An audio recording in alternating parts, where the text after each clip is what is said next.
Hey guys, welcome back to The Readers. I hope you are having an amazing day. Let's get right into the stories. The first one is an entitled people's story. This is the story of how my peaceful suburban life was turned upside down when entitlement personified moved in next door. For context, I've owned my home for almost 20 years. It was my grandparents' place originally, and when they passed, they left it to me.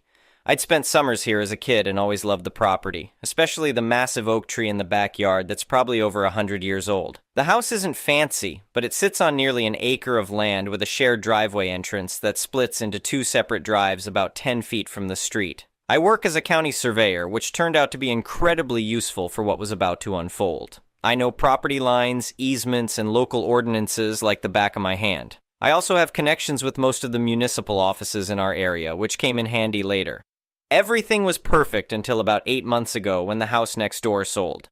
The previous owners were an elderly couple who kept to themselves but were always pleasant. Their replacements couldn't have been more different. The first time I met my new neighbor, she seemed normal enough. She introduced herself as she was moving in, mentioned they were from out of state, and commented on how nice the neighborhood was. I offered to help if they needed anything, figuring it's always good to start on the right foot. Things changed within a week. It started small. Her kids using my yard as a shortcut to the park behind our properties, toys left on my lawn, that sort of thing. I didn't make a big deal of it initially. Then one Saturday morning, I noticed someone trimming branches from my oak tree. I went outside to find my new neighbor with a lopper, cutting away at branches that extended slightly over the invisible property line. "Morning," I said. "I see you're doing some trimming." "These branches are hanging over my property," she replied without even looking at me. "They drop leaves in my yard. That tree is over 100 years old, and technically, while you can trim branches that cross onto your property, you should really consult with me first. Some municipalities have ordinances about heritage trees." She finally turned to look at me, clearly annoyed. "Well, the previous owners told us this section was actually part of our property anyway. We're just maintaining what's ours." I tried to explain that wasn't accurate. I had the original survey and knew exactly where the property line was. She dismissed me with a wave. "My husband is an executive at a major company," she said. "We've owned properties in 3 states. I think we know how these things work." I decided to let it go for the moment, but made a mental note to keep an eye on the situation. Things escalated a few weeks later. I came home from work to find a small garden shed being installed, partially on my property. About a quarter of it clearly extended over the line. I approached the workers first, who directed me to my neighbor. "This shed is crossing the property line," I explained, trying to remain calm. "It needs to be moved about 4 feet that way to be fully on your property." "No, it doesn't," she insisted. "This is our land. The previous owners confirmed it when we bought the place." "The previous owners don't determine property lines," I explained. "Surveys and deeds do. I'm actually a surveyor by profession, and I can tell you with certainty that structure is partially on my property." "Well, I'm improving the look of the area," she snapped. "That corner of your yard was just weeds anyway. You should thank me instead of being so territorial." When I persisted, she threatened to report me to our homeowners association for various made-up violations. What she didn't know was that our neighborhood didn't have an HOA. It never had. I decided to document everything from that point forward. I took photos of the shed placement, the tree trimming, and started keeping a log of every interaction. The situation went from bad to worse when she began telling other neighbors I was difficult and unreasonable. A couple of them reached out to me, confused by her stories. I explained the situation, and most seemed to understand my side. About 2 months in, she began parking partially on my section of lawn near the shared driveway entrance, claiming it was her property and that she needed the space for guests. She also redirected some drainage from her gutters toward my property, which caused water to pool near my foundation after heavy rain. The breaking point came when I discovered she had removed a property marker at the back corner of our lots, a small metal stake in the ground that surveyors use to mark boundaries. Removing these is actually illegal in our state. When confronted, she claimed she had never seen any marker and accused me of trying to change the property lines to steal her land. "People like you don't deserve such a nice property anyway," she told me during that heated exchange. "We're the kind of people who should live here. We know how to maintain property values." That's when I decided enough was enough. I contacted my colleague at the county office and arranged for an official resurvey of both properties. I also filed reports about the removed survey marker, the drainage issue, and the encroaching shed with the appropriate municipal departments. My neighbor apparently got wind of this and escalated her campaign against me. She hosted a loud outdoor party where guests parked all over my lawn. When I asked them to move their cars, she told everyone within earshot that I was mentally unstable and confused about property boundaries. What she didn't realize was that one of her guests was actually the daughter of our town's former mayor, who happened to be a friend of mine. This woman was embarrassed by my neighbor's behavior and later contacted me to offer support if needed.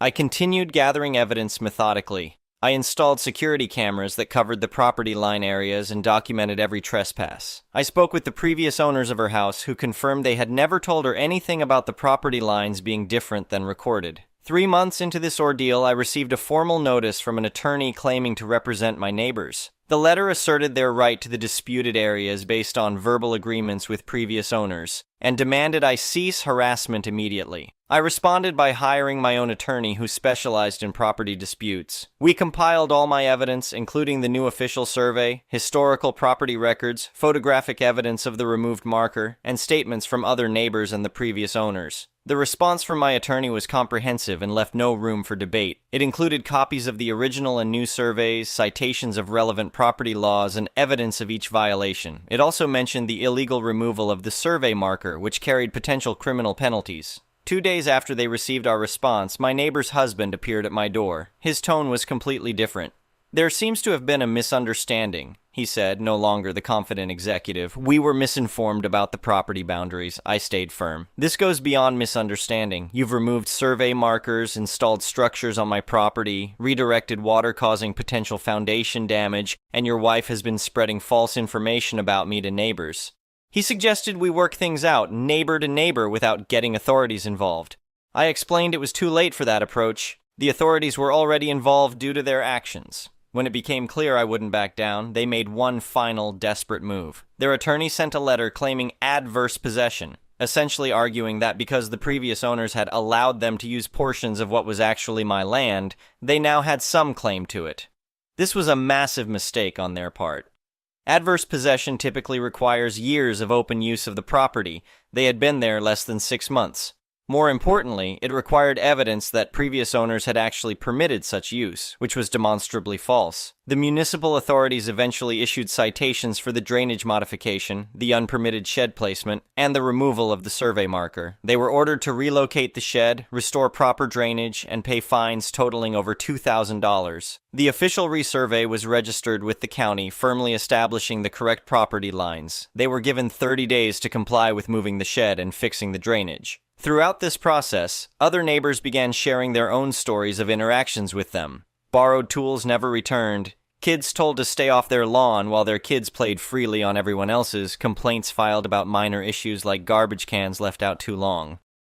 The resolution came more decisively than I expected. Rather than comply with the orders and live next to someone who had successfully stood up to them, they put their house on the market within 2 weeks of receiving the final notice from the county. Before they moved, I caught my neighbor in the backyard, staring bitterly at my oak tree. "You know," I said, "all of this could have been avoided with a simple conversation and mutual respect." "Whatever," she muttered. "This neighborhood isn't what we were promised anyway." As they were loading the moving truck, her husband approached me and actually apologized, admitting his wife had issues with boundaries that had caused problems in previous neighborhoods too. He seemed genuinely embarrassed. After they left, I installed proper boundary fencing and additional security cameras. The neighbors who remained held an impromptu block party the weekend after the moving truck left, and several thanked me for standing my ground. The new family that moved in afterward could not be more different. They actually asked me where the property line was before planting new shrubs, and we've established a friendly, respectful relationship. Looking back, I learned that knowing your rights is essential, but documenting everything is equally important. Entitlement thrives when unchallenged, and sometimes being the reasonable one means not backing down when you're in the right. The property line wasn't just about land, it was about respect and boundaries in all senses of the word. In the end, I kept what was rightfully mine, and the neighborhood returned to the peaceful place it had always been. It turns out having the deed isn't just about owning land. It's about standing your ground when someone tries to take what isn't theirs. The next one is an entitled people's story. For some background, I'm a 36-year-old guy living in a decent suburban neighborhood with my dog Max. He's a gorgeous 3-year-old Siberian husky with striking blue eyes and an unusual coat pattern that makes him look almost like a wolf hybrid, though he's 100% husky. I've had Max since he was 8 weeks old, and he's basically my best friend after my wife passed away 2 years ago from cancer. Max was her dog too, and he's one of the most important connections I still have to her. About 6 months ago, a new couple moved into the house next door. Let's call them influencer girl and boyfriend. They seemed nice enough at first, both in their late 20s, always well-dressed, and they mentioned they worked in social media when I first met them. Influencer girl would sometimes stop to pet Max when I was walking him and comment on how photogenic and unique-looking he was. In hindsight, I should have seen the red flags. The problems started small. I'd occasionally catch her taking pictures of Max through the fence when he was in the backyard. Sometimes I'd be walking him and she'd run out with her phone to get a quick shot of your gorgeous dog for my Instagram. It was a bit annoying, but seemed harmless, so I didn't make a big deal of it. Then one day I was scrolling through Instagram. I don't use it much, but my niece had tagged me in something, when I noticed a suggested account with Max's picture as the profile image. Curious, I clicked on it and discovered an entire account called adventures_with_Kodiak with over 50,000 followers. Every single post was pictures and videos of my dog, but the account was claiming he was their dog, named Kodiak. There were elaborate captions about their life with Kodiak and how they'd rescued him from a difficult situation. I was livid. Going through the posts, I could see that some were pictures taken through my fence, but others appeared to be taken in my yard or even inside my house. I immediately went next door to confront them. When I knocked, influencer girl answered, all smiles until she saw my face. "You need to take down that Instagram account right now," I said, barely containing my anger. "Those are pictures of my dog, and some of them look like you've been trespassing on my property to take them." Her smile faltered. "Oh, that's just for entertainment purposes. It's called content creation. Everyone embellishes a little online. I don't care what it's called. You're pretending my dog is yours. Take the account down." Boyfriend appeared behind her. "Hey man, calm down. It's just social media. It's not hurting anyone." "You're using my dog to get sponsorships and followers," I said, pointing to a post where they were promoting some fancy dog food with Max's image. "That's not okay." Influencer girl's demeanor completely changed. "Look, that account is gaining serious traction. We've already got sponsorship deals lined up. Do you have any idea how hard it is to build a following like that? We could cut you in for 10% if you let us use your dog occasionally for photos." I couldn't believe what I was hearing. "Absolutely not. Take the account down by tomorrow, or I'm reporting you to Instagram and the police for trespassing and fraud." They reluctantly agreed, and I went home thinking that was the end of it. I was wrong. The next day, I came home from work to find my backyard gate open and Max missing. I panicked and immediately ran next door. No answer. Their car was gone. I called the police to report my dog stolen, then started canvassing the neighborhood, showing Max's picture to everyone I encountered. A teenage girl who lived across the street came forward and said, "I saw your neighbors putting a husky in their car around noon. I thought it was weird because I know that's your dog, but they were acting like it was totally normal." The police took statements but said there wasn't much they could do immediately since it was just a dog, and the neighbors might claim it was all a misunderstanding. They advised me to wait and see if they returned. I was not about to just sit around. I posted about the theft on every social media platform and local community group. I called every animal shelter and vet clinic within 50 miles. Then I remembered the Instagram account and checked it again. Sure enough, there was a new post from just an hour ago. Influencer girl posing with Max in what looked like a hotel room, announcing that they had finally rescued Kodiak from his neglectful owner and were starting a new chapter together. The post was getting thousands of likes and sympathetic comments. I immediately took screenshots and sent them to the police officer handling my case. Then I noticed something in the background of the photo, a hotel notepad with the hotel's logo visible. It was a chain hotel, but it appeared to be one of their higher-end locations about 30 miles away. I called the police again with this information. They said they'd look into it, but it might take time to get a warrant. Time I wasn't willing to waste, so I drove to the hotel myself. At the front desk, I showed them Max's photo and explained the situation. The receptionist was sympathetic but couldn't give out room information. However, she did confirm that a couple matching their description had checked in with a dog. She agreed to call the room and say there was an emergency package delivery that needed a signature. When boyfriend came down to the lobby, the look on his face when he saw me was priceless. Before he could run, I loudly announced, "That's the man who stole my dog," making sure everyone in the lobby heard. The hotel security guard moved to block the exit. "Dude, this is a misunderstanding," boyfriend said, looking nervous. "We're just dog sitting." "Then you won't mind if the police sort this out," I replied as two officers entered the lobby. I'd called them on my way over with the new information. The officers escorted us up to the room, where we found influencer girl doing a photo shoot with Max, who was wearing some kind of designer dog outfit. The room was full of lighting equipment and expensive cameras. Max immediately ran to me, nearly knocking me over in excitement. "This man is harassing us," influencer girl shrieked to the officers. "This is our dog Kodiak. We've had him for years." "That's not true," I said calmly, pulling out my phone. "I have photos of Max from when he was a puppy, his AKC registration, microchip information, and vet records all in my name." I showed the officers everything, including the screenshots of their fake Instagram account. The officers checked Max's microchip with a scanner they'd brought, thank God I'd had him chipped, and confirmed he was registered to me. They handcuffed both influencer girl and boyfriend and informed them they were being arrested for theft and filing a false police report. Apparently they had reported me for harassment while I was searching for Max. As they were being led away, influencer girl was still arguing. "You don't understand. Do you know how many followers we have? This dog could make us rich. He's wasted on some boring average guy." I was just relieved to have Max back, but this wasn't the end of the story. Not by a long shot. After bringing Max home and making sure he was okay, thankfully he seemed unharmed and happy to be home, I decided to do some digging into my neighbors. Something about this whole situation felt too bizarre to be an isolated incident. Plus, I was angry. They hadn't just stolen my dog, they'd invaded my privacy and tried to profit off of Max and my grief. I started with simple Google searches of their names, but found very little. Then I tried searching their Instagram handles and other social media accounts. That's when things got interesting.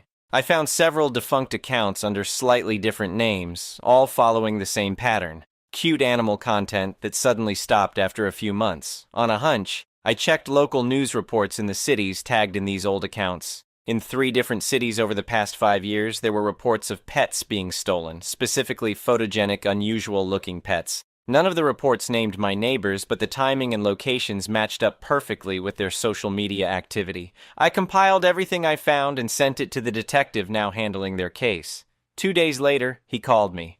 "You might have stumbled onto something bigger than you realize," he said. "We got a warrant to search their house and found evidence connecting them to at least 7 other pet thefts across 3 states. They've been doing this for years, stealing animals, using them to build social media followings, then selling sponsorships and merchandise." I was shocked. What happens now? They're facing multiple felony charges: interstate theft, fraud, criminal trespassing, filing false reports. And since they were transporting stolen animals across state lines and using them for commercial purposes, there might even be federal charges. After hanging up, I sat down on my couch with Max curled up beside me. I felt relieved that they were facing consequences, but still unsettled by the whole experience. That's when I got a call from a number I didn't recognize. "Is this the owner of the husky that was stolen?" a woman's voice asked. "Yes," I replied cautiously. "My name is Samantha. I'm a reporter with the local news. We're doing a story on what appears to be a serial pet theft ring that was just broken up. Would you be willing to talk to us about your experience?" I thought about it for a moment. If I went public with this story, maybe it would help other pet owners be more vigilant. Maybe someone who had lost a pet to these people would see it and get some closure. "Yes," I said. "I'll talk to you." The next day, a news crew came to my house. I told them everything: the fake Instagram account, the theft, how I tracked them down, and what the police had discovered. The reporter also interviewed the detective, who confirmed that this couple had been running this scam for years, stealing pets, creating social media personas for them, and using them to secure sponsorship deals and sell merchandise. The story aired that evening and immediately went viral. By the next morning, my phone was blowing up with calls from national news outlets wanting interviews. Max and I were suddenly minor celebrities. Several days later, I received a call from a woman in Oklahoma who was in tears. "I think those people stole my Scottish fold cat 3 years ago. I never knew what happened to her, but I recognized her in the photos on their old account. The police are looking into it now. Thank you for exposing them." Similar calls followed. A family in Colorado whose rare breed of parrot had disappeared. A college student whose uniquely colored Maine Coon had vanished from his apartment. All of them had stories that fit the pattern, and the police were now investigating these connections. As for influencer girl and boyfriend, they were denied bail due to being flight risks. Their case was making headlines nationwide, and more charges were being added as more victims came forward. Their fancy lawyer tried to argue that they were just overzealous animal lovers who got carried away with their social media aspirations, but no one was buying it. I was asked to testify at their preliminary hearing. Walking into the courtroom and seeing them in jumpsuits, looking far less glamorous than their Instagram personas, was surreal. They couldn't even look me in the eye as I described how they had not only stolen Max, but had been planning this for months, systematically invading my privacy and exploiting my dog for profit. The judge didn't seem impressed with their tearful apologies. He set their case for trial and maintained the high bail amount, ensuring they'd remain in custody until then. In an unexpected twist, several pet food and accessory companies that had been deceived by the couple reached out to me. They'd paid for sponsorships thinking Max or Kodiak belonged to these influencers, and now they wanted to make things right. One company even offered Max a legitimate modeling contract, with all proceeds going to an animal rescue organization of my choice. I chose a rescue that specializes in helping pets who have lost their owners to cancer in honor of my late wife. It felt like bringing something positive out of this horrible situation. The most satisfying moment came about a month after the arrest. Their landlord contacted me explaining that they had abandoned their lease and he needed to clear out their belongings. Among the items left behind, he found several SD cards containing thousands of photos. Many were of Max, clearly taken by trespassing on my property, but there were also photos of dozens of other animals, potential targets they had been stalking. The SD cards were turned over to the police as evidence, providing even more proof of their calculated predatory behavior. The prosecutor called it a smoking gun that significantly strengthened their case. As the trial date approached, their lawyer reached out with a plea deal offer. They would plead guilty to reduced charges if I agreed to a filmed reconciliation meeting that they could use to salvage some of their reputation. Apparently, even facing prison time, they were still thinking about their social media presence. I declined. Some things can't be fixed with a staged apology for Instagram. 6 months after they stole Max, influencer girl and boyfriend stood in court and pleaded guilty to multiple felony counts. The judge sentenced them each to 3 years in prison, followed by 5 years of probation during which they were banned from owning pets or using social media for commercial purposes. As for Max and me, we're doing well. The whole ordeal brought us closer together, if that's even possible. I've installed better security around my house, including cameras and a more secure fence. The unexpected fame from the case has died down, which is fine by me. I'm a private person, and the irony of becoming temporarily famous for exposing social media frauds isn't lost on me. Sometimes I take Max to events at animal shelters to raise awareness about pet theft, which is apparently a growing problem in the age of social media. Several of the other victims I connected with through this case have become friends, and we've started an informal support network for people whose pets have been stolen. The neighbor's house sat empty for a few months before a nice family moved in, with a golden retriever that Max loves to play with through the fence. They asked for my permission before taking any pictures of our dogs together, which I deeply appreciated. I still miss my wife every day, and I think she would have been proud of how I fought for Max. He was her dog too, after all. Sometimes when he curls up next to me on the couch, in the spot where she used to sit, I can almost feel her there with us, relieved that her beloved dog is safe and where he belongs. If there's one thing I've learned from this whole experience, it's that the line between online personas and reality has become dangerously blurred for some people. Influencer girl and boyfriend were so obsessed with creating the perfect online life that they were willing to steal, lie, and hurt others to maintain that illusion. It's a sobering reminder of how social media can bring out the worst in people. But it's also shown me the best in people. The detective who took a just a dog case seriously, the hotel receptionist who helped me without hesitation, the reporter who made sure this story was heard, and all the strangers who reached out with support and similar stories. Max is snoring next to me as I type this, completely unaware of his brush with Instagram fame. To him, life is about walks in the park, treats, and cuddles on the couch, not likes and followers. I think we could all learn something from that perspective. Edit. Wow, I didn't expect this post to blow up like it did. Thank you all for your supportive comments. Many people have asked for pet tax, so here's a link to a picture of Max, with his face partially blurred for privacy reasons. And no, the irony of sharing his picture after everything that happened isn't lost on me. Also, to answer some common questions, yes, some of the other stolen pets were recovered, but sadly not all of them. The investigation is ongoing, and they're looking into whether other people were involved in the theft ring. Max is doing great and loves his new secure backyard. No, I will not be writing a book or selling the movie rights, though several people have suggested it. Yes, I have receipts, microchip records, and AKC registration for Max. Always document your pet ownership, folks. The next one is a malicious compliances story. A couple of years ago, I was in the Navy and assigned duties on board a ship. At the start of the story, I was an extremely junior service member, lowest rank in my shop. Typically, on board the ship, our usual uniform was coveralls in our department, and we arrived and left from the ship when in home port in civilian clothes. Now we were moving up the river, about 4 hours underway, about an hour driving distance. for a week to unload weapons stores for a training exercise underway coming up later that month. Typically, when leaving the area of the port of record, which we would for the training exercise, we're also required to have suitable transit uniforms aboard in case we pull into port elsewhere. For this week-long weapons unload, I had no plans to leave the ship, and we weren't leaving our port of record's geographical area and would be returning to our home berth again before the upcoming trip, so I didn't prep my uniforms to bring on board, seeing no use for them. At the last minute, our medical department scheduled medical appointments on our behalf at a small satellite clinic at the weapons station, with no input of our own, and informed me I'd have a dental appointment while there. I immediately went to my supervisor with the issue because I had no suitable uniforms for off-ship use on board, and we were required to attend medical appointments in uniform. I get written up for not having my uniforms. Now, there is no specific policies on which types or how many uniforms are required to be on board, but there are specific policies on having sea bag inspections and what is required to be present for them, so my write-up was for not having an inspection-ready sea bag available. Copy that, makes sense. When we get home that weekend, I move all my military uniforms aboard, bringing a full inspection-ready sea bag to the ship as required, and leaving no uniforms at home. Everything's peachy. Fast forward a few years, and I have commanding officer's approval to miss an upcoming late-minute rescheduled underway due to prior scheduled leave in order to re-enlist. While I'm halfway across the country re-enlisting, my department fails an important inspection for our deployment workups. The inspectors work with the ship's command to reschedule, and they adjust the underway schedule last minute again. Now they're getting underway for a re-inspect the night before my leave ends, and the re-inspection starts the day I return from leave.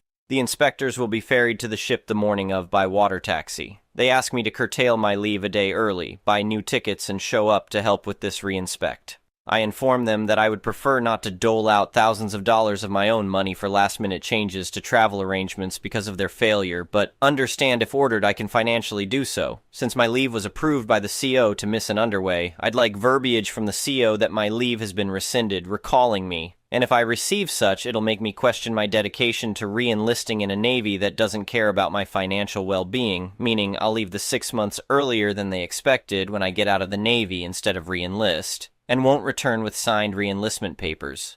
They balked, of course, and had me report the day my leave was originally planned to end. They decided I'd catch a ride with the water taxi and all the senior officer inspectors for the hour trip to meet the ship. Sounded interesting. The stinger? I asked them what I should wear for the water taxi ride, as all my uniforms were on the ship. They freaked out and asked why all my uniforms were on the ship, naturally. I explained I was ordered to do so by my supervisor and received a counseling chit for not having left all my uniforms on the ship previously. My options? Some recently cleaned coveralls. I'd take them home for laundry, ensuring I kept 2 pairs on the ship as required for sea bag rules from before my leave, or my civilian clothes. Why? Because that's what I was told to do the last time a shipboard uniform use issue came up. So yeah, there I was, a junior E.5, in civilian clothes, on board a chartered water taxi with a bunch of 04/05/06S in their uniforms, at 5 in the morning on the way to redo a previously failed inspection. The next one is an entitled people story. I work at a copy center, we print documents and photos. At 9:54 p.m., a guy came in to print business cards. First of all, why the fuck is he here 5 minutes before closing time? Second, he came in with something that can't be solved in 5 minutes because A, it's fucking business cards, and B, he started asking a bunch of stupid follow-up questions, meaning he had no idea what he needed. You're probably guessing that business cards are printed and sliced on a machine in large runs. We have a minimum of 50+ pieces in our production facility, and that it's not done in a regular office with a Xerox machine. Even if it isn't, that's fine, because you'll likely listen politely to my explanation, realize you won't get the results you want now, and go home afterwards. He didn't go home, but continued to ask if it was possible to print on a regular sheet of paper right now. I, knowing the tricks of Xerox, said that no, double-sided printing of business cards will not work. It prints with a shift of a few millimeters, and if you adjust the layout of business cards to this shift, you just be fucking tired of moving this shit by millimeter on the screen, but the result will not be achieved. And the color will definitely not be the same.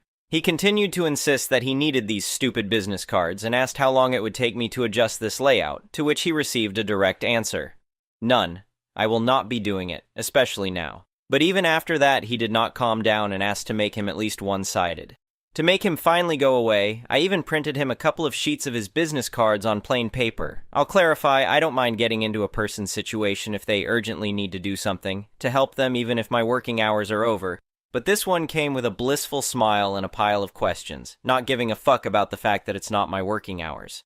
What killed me was when he started asking irrelevant questions like, where do you go to college? Again, nothing wrong with small talk, but not at 10 p.m. I realized he's a total jerk, and at this pace, he's going to sit here until he's tongue-tied or ends up starting to hit on me. I asked him if he would take these papers, which he didn't like the color of course, and he said no.